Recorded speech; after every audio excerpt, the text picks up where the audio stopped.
Have you ever wondered if there's a hidden language of wealth that's been right under your nose all along? What if I told you that 7 simple words, spoken with conviction, could transform your financial reality? This isn't about chance, luck, or even hard work. It's about tapping into a spiritual law so powerful that it turned one woman's empty pockets into a $100 million fortune. I'm talking about Florence Scovel Shinn's remarkable discovery of what she calls the living voice of God within. You. Not magic spells or get-rich-quick schemes, but a profound spiritual principle that works with mathematical precision when applied correctly. But before we begin, please hit the like button and let me know where in the world you're watching from today. It's always fascinating seeing who's joining us from around the world.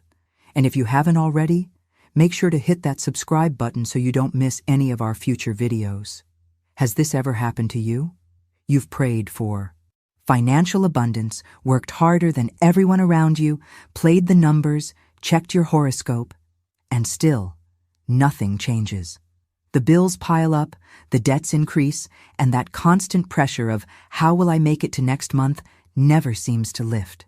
Stay with me, because what you're about to learn might completely transform how you think about wealth creation.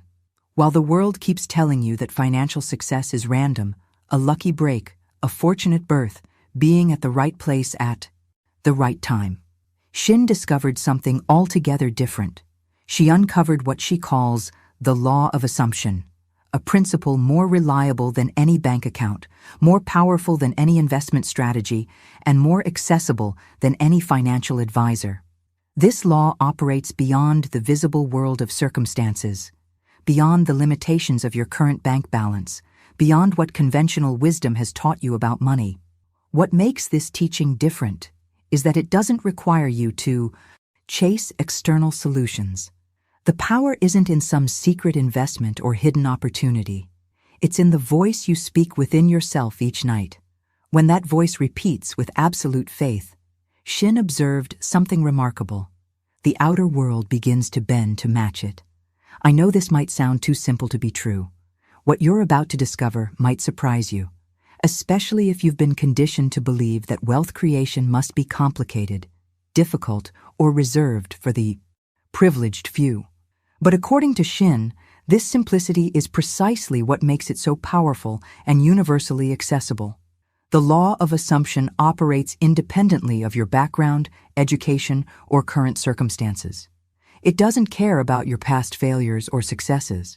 It responds only to the inner state you cultivate and maintain through conscious, deliberate assumption.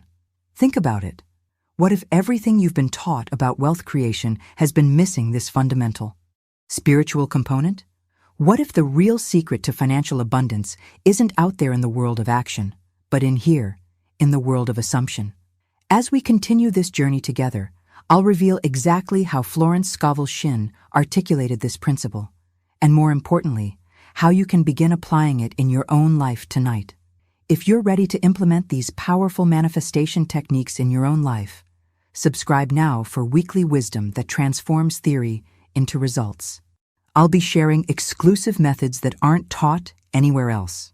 Now, I want to go even deeper into this topic because what Florence Scovel Shinn discovered isn't just another self-help technique. It's a fundamental revelation about the architecture of reality itself. She identified 3 pillars that form the foundation of this wealth transformation.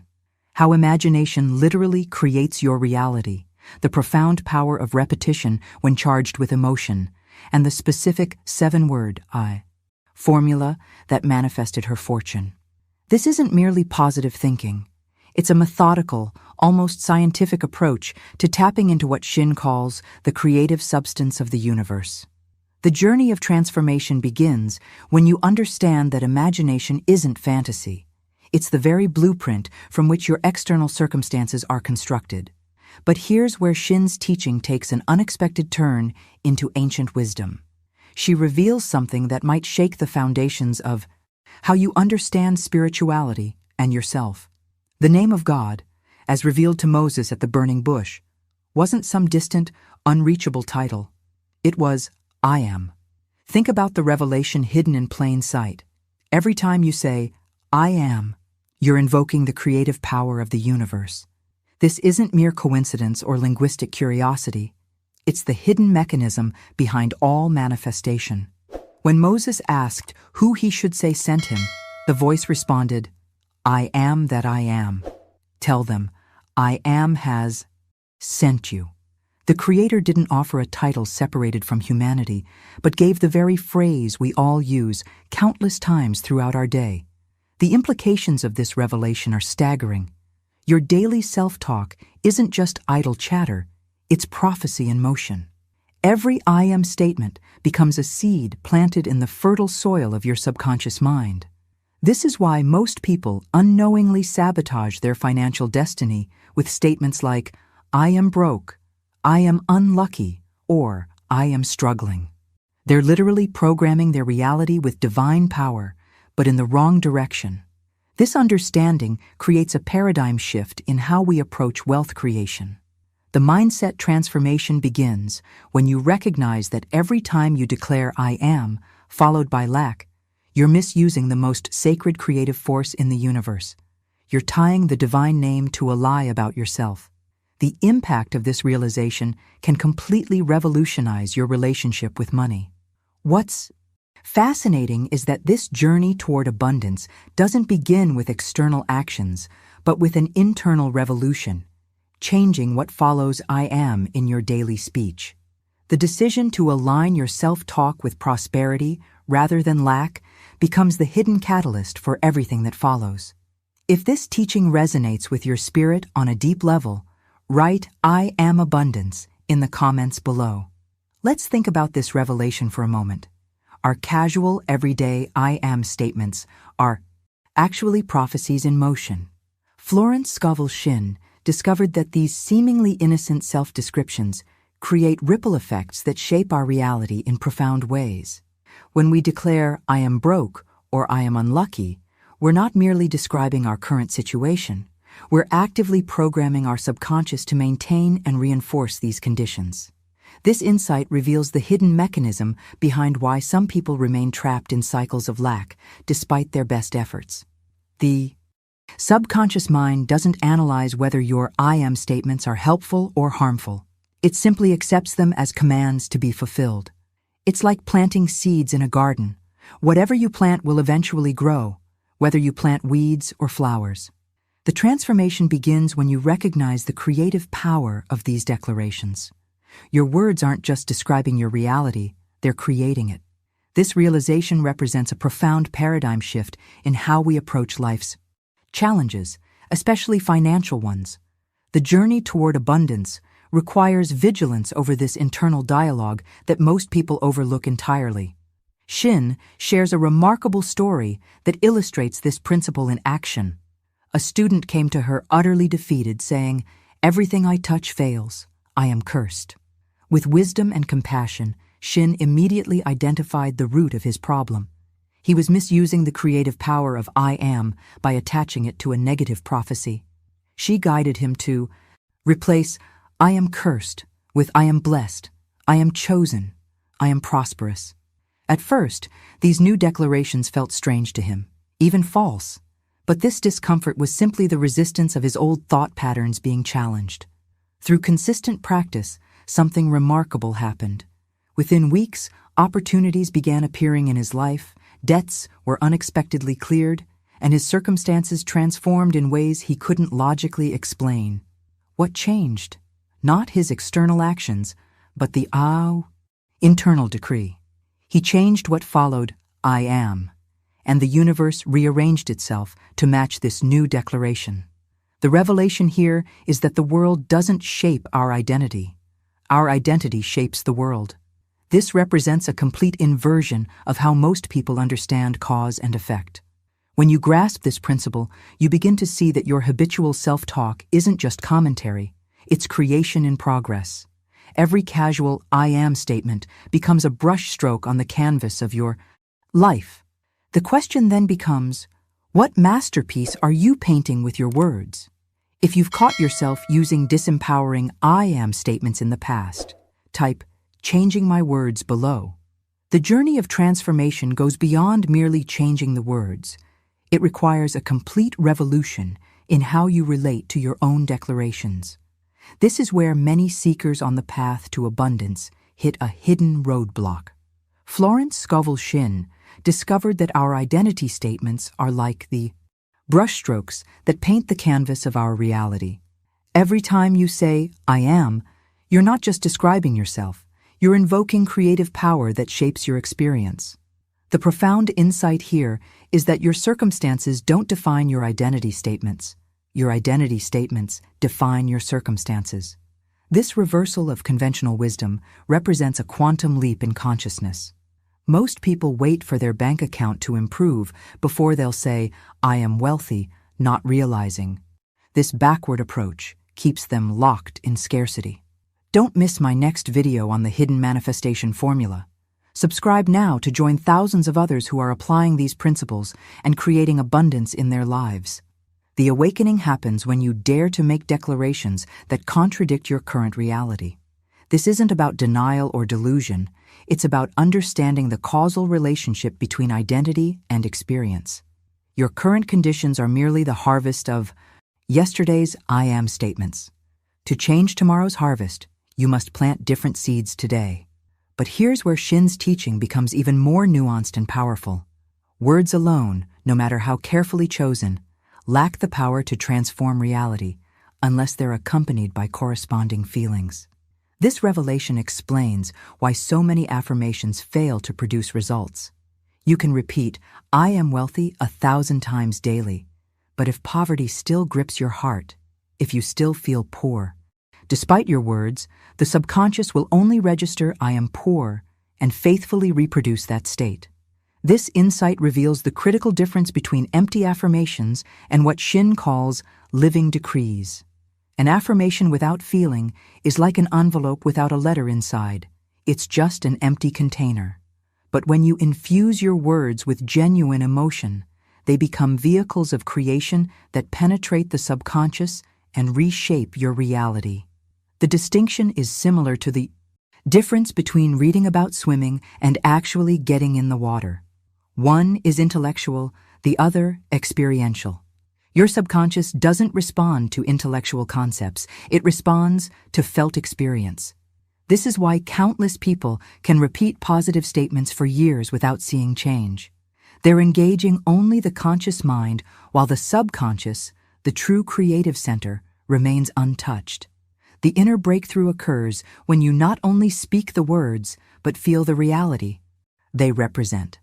This emotional dimension is what transforms ordinary language into creative power.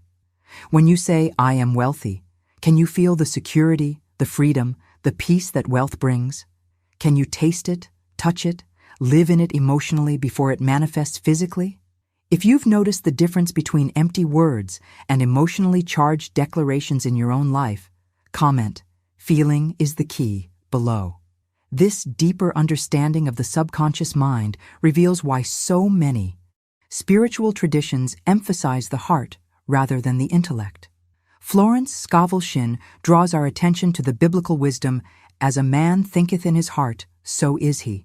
Not as he thinks intellectually, but as he feels emotionally. This revelation illuminates why two people can repeat identical affirmations with dramatically different results. The subconscious doesn't register the words themselves, it registers the feeling tone behind them. The heart, in biblical language, doesn't refer to the physical organ in your chest, but to the subconscious mind, the creative center of your being. This is the soil in which all seeds of manifestation must be planted. And like actual soil, its quality determines whether seeds will flourish or wither.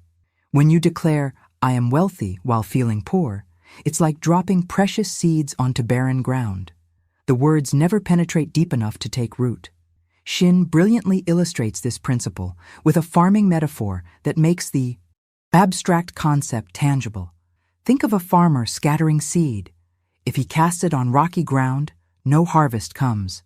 If he drops it on shallow soil, it may sprout quickly, but withers under the sun's heat. But when it falls on rich, moist, receptive earth, it sinks deep and brings forth 100-fold harvest. Your emotional state is the soil of your subconscious. If your inner landscape is dominated by doubt, worry, or skepticism, your affirmations remain on the surface of consciousness, easily scorched by the first contradiction.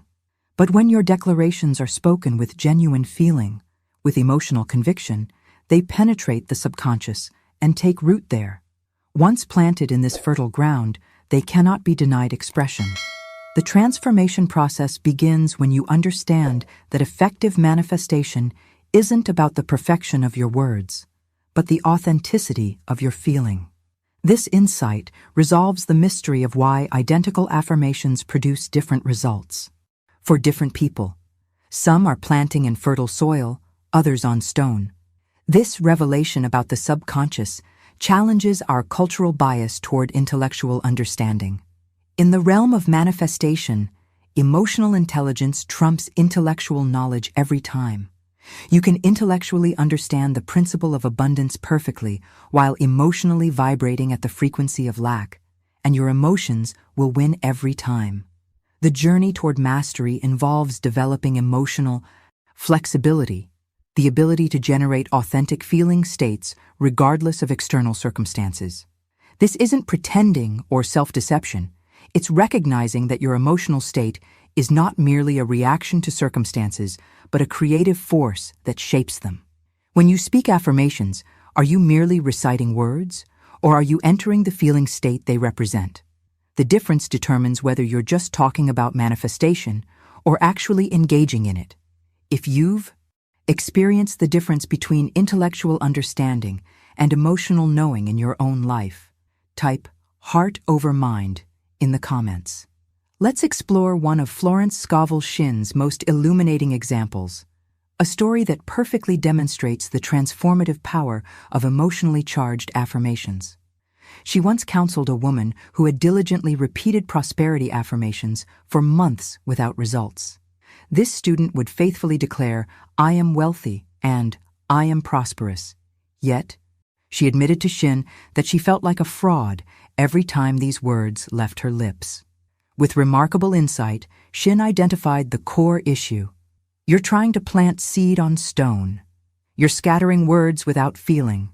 The revelation was that this woman's intellectual affirmations never penetrated the subconscious because they lacked emotional resonance.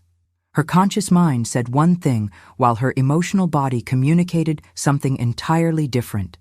And the subconscious always prioritizes feeling over words. The breakthrough came when Shinn guided her to stop the mechanical repetition and instead enter the silence of imagination. "Close your eyes," she instructed, "and feel what it would be like to be wealthy." Rather than focusing on the words themselves, she encouraged her student to experience the emotional landscape of abundance, the joy of paying bills with ease, the freedom of buying without counting pennies, the peace of financial security. This shift past nor future. It knows only the eternal now. From the perspective of the subconscious, there is no difference between reimagining a past event and imagining a future one. Both are equally potent in shaping your present reality. This understanding liberates you from being a prisoner of your history. Consider the profound implications. Every wound can be healed, not by waiting for apologies from others or hoping circumstances improve, but by revising the story you tell yourself about what happened. Every time you remember a painful moment, you're actually keeping it alive through your attention. You're rehearsing and reinforcing the old assumption. But when you take that same memory and reimagine it as joy, success, or love, you plant a new seed in the subconscious that must eventually bear fruit in your present circumstances. Shinn shares a remarkable story that demonstrates this principle in action. A woman had quarreled bitterly with her sister, with harsh words spoken that cut deeply. For years, they lived estranged from one another, creating a painful void in both their lives. When the woman approached Shinn in despair, saying, "I long for her love, but she won't speak to me," Shinn offered unexpected guidance. "Do not wait for her to change. Revise it." She instructed the woman to replay the scene each night in her imagination. Instead of harsh words, she was to hear her sister speaking with kindness. Instead of slamming doors, she was to feel her sister's arms around her in forgiveness. The woman followed this guidance faithfully, repeating the revised scene until it became more vivid than the original memory. Within weeks, something remarkable happened. Her sister wrote her a letter apologizing and expressing a desire for reconciliation. When they finally met, the words spoken in reality mirrored what the woman had heard in her imagination. The actual external relationship had transformed to match the internal revision. If you've realized that you have the power to rewrite painful past experiences through deliberate imagination, type "revising my story" in the comments. Florence Scovel Shinn doesn't just teach these principles theoretically, she lived them. One of her most compelling personal testimonies involves her own experience with revision. She once visited a place of business where she was harshly denied entry. The man at the door had spoken rudely, rejecting her request with unmistakable discourtesy. Rather than dwelling on this rejection or harboring resentment, she decided to apply the principle of revision to transform not just her memory, but the actual relationship. That night, as she prepared for sleep, she deliberately replayed the entire scene in her imagination, but with a crucial difference. Instead of hearing the man's harsh refusal, she imagined him saying, "Certainly, come in. You are welcome." She focused on the warmth of his welcome, the courtesy in his tone, the pleasant expression on his face. She persisted in this revised mental scene until the feeling of being welcomed felt more vivid and real than the sting of the earlier rejection. The transformation that followed demonstrates the remarkable power of this practice. Days later, when she returned to the same establishment, the very same man who had previously rejected her greeted her with open courtesy, as though the earlier unpleasant encounter had never occurred. The past had literally been rewritten through the power of her revised assumption. This phenomenon isn't merely psychological. It reveals something fundamental about the malleable nature of reality itself. Through revision, you're not simply changing how you feel about past events. You're actually altering the trajectory of their consequences in your present experience. This understanding liberates you from being defined by your history and empowers you to become the author of your story rather than its victim. The metaphysical mechanism behind this transformation lies in what Shinn reveals about the nature of the subconscious mind. Using a powerful reproductive metaphor, she compares the subconscious to a womb that conceives, carries, and gives birth to whatever is impressed upon it with feeling. This analogy illuminates the creative process with remarkable clarity. The conscious mind functions as the masculine principle that provides the seed, the idea, the assumption, the mental image. But it's the subconscious that functions as the feminine principle, receiving the impression and bringing it forth as manifestation. Without the union of these two aspects of mind, nothing can be created. And the sacred act that weds them, the mysterious bridge between conscious intent and subconscious acceptance, is feeling. This understanding explains why some people can recite affirmations for years with no results, while others manifest dramatic changes almost immediately. The subconscious doesn't argue, reason, or evaluate the logic of what you present to it. It simply accepts whatever you impress upon it with genuine feeling, and then works tirelessly to express that impression in your outer experience. If you've recognized the relationship between your conscious declarations and your subconscious acceptance, type "wedding of minds" in the comments. Let me delve deeper into how Florence Scovel Shinn expands these principles beyond financial abundance to all areas of life, including physical healing. She shares a powerful story about a man who struggled with a persistent health condition. Despite years of conventional prayer, asking, pleading, and begging for healing, his condition remained unchanged. When he sought Shinn's guidance, she offered an insight that completely transformed his approach. "You are speaking to the conscious mind only," she told him. "The subconscious is not moved by words, but by feeling. Tonight, enter the silence and feel yourself well. Imagine the relief, the ease, the strength. Do not ask for healing. feel healed. The distinction here is profound. Instead of focusing on the absence of health and begging for its return, she guided him to enter fully into the feeling state of already being well. This shift from lack to possession, from future possibility to present reality, changed everything. Within weeks, his body began to reflect the state of wellness he had assumed in imagination. The subconscious, impressed by his feeling of health rather than his words about illness, expressed that impression physically. This example reveals the universal nature of the law. It operates identically whether applied to wealth, health, relationships, or any other aspect of human experience. The principle remains constant. What you feel as real in the depths of your being must eventually express itself in your outer world. This understanding leads to Shinn's revolutionary redefinition of prayer itself. She challenges centuries of religious tradition that has portrayed prayer as asking, begging, or pleading with a distant deity. In this conventional model, humans kneel as supplicants, hoping that if they repeat their requests enough times with sufficient intensity, God might eventually have mercy and grant their wishes. Shinn proposes something radically different. True prayer is not words directed outward, but feeling directed inward. Prayer is not asking, but assuming. Prayer is not hope, but acceptance. Prayer is the art of assuming the wish fulfilled and resting in that assumption until it feels natural. This perspective transforms prayer from an act of petition to an act of recognition, acknowledging what is already complete in the unseen realm. She points out the inherent contradiction in conventional prayer. When you say, "God, give me wealth," you're actually confessing, "I am poor." When you plead, "God, heal me," you're affirming, "I am sick."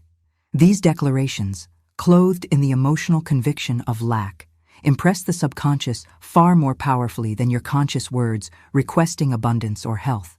The breakthrough occurs when you close your eyes, withdraw from sensory evidence, and enter fully into the scene of fulfillment, feeling the joy of already being wealthy, already being healed, already being loved. This feeling state, accepted by the subconscious as current reality, becomes the true prayer, and prayer performed in this way cannot fail. If you've experienced the difference between prayer as asking and prayer as assuming completion, share your insight by typing "prayer transformed" in the comments. Let me share a fascinating story that illustrates how Florence Scovel Shinn's principles transform even the most practical areas of life, like career advancement. She tells of a man who desperately wanted a promotion at work. Following conventional wisdom, he would pray nightly, saying, "Lord, please let them notice me. Please give me the position." Despite his persistence, nothing changed. His career remained stagnant, and the recognition he sought never materialized. When he finally approached Shinn for guidance, she identified the fundamental flaw in his approach. "You're asking as though you were a beggar. Begin assuming as though it were already yours." This shift in perspective represented a complete reversal of his relationship with his desire. That night, rather than pleading for future recognition, he entered into the silence of imagination and created a vivid mental scene. He imagined shaking his employer's hand and hearing the words, "Congratulations." He didn't just visualize this abstractly. He felt the authentic joy of success, the pride of recognition, the relief of accomplishment. He immersed himself in these emotions until the imaginal scene felt genuinely real. The transformation that followed illustrates the striking difference between ineffective and effective prayer. Within a remarkably short time, the very promotion he had long sought was offered to him. What changed wasn't his external actions or qualifications. What changed was his inner relationship with his desire. He stopped asking and began assuming. He prayed not with words of petition, but with feelings of possession. This experience reveals the core distinction Shinn makes between conventional prayer and effective manifestation. When you plead for something, you're unconsciously reinforcing your separation from it. When you feel gratitude for already having received it, you're establishing psychological possession that must eventually express itself outwardly. To provide empirical evidence of this principle's reliability, Shinn developed what she called the ladder test, a simple experiment anyone can conduct to prove that imagination creates reality. Standing before audiences, she would challenge them. Do not take my word for this, prove it. She would ask them to test the principle with something ordinary yet specific enough that when it manifested, they would recognize it wasn't mere coincidence. The experiment is elegantly simple. For 3 consecutive nights before sleep, close your eyes and imagine climbing a ladder. Don't merely visualize it. Feel it sensually. Feel your hands grasping the rungs, your feet lifting you upward. Even smell the wood or metal. Make the experience as vivid as possible. During your waking hours, actively deny this imagery by telling yourself, I will not climb a ladder. You can even write this down as a conscious affirmation of what you won't do. The results of this experiment have been consistently astonishing. Without fail, people who faithfully perform this mental exercise find themselves climbing ladders in the most unexpected circumstances within days.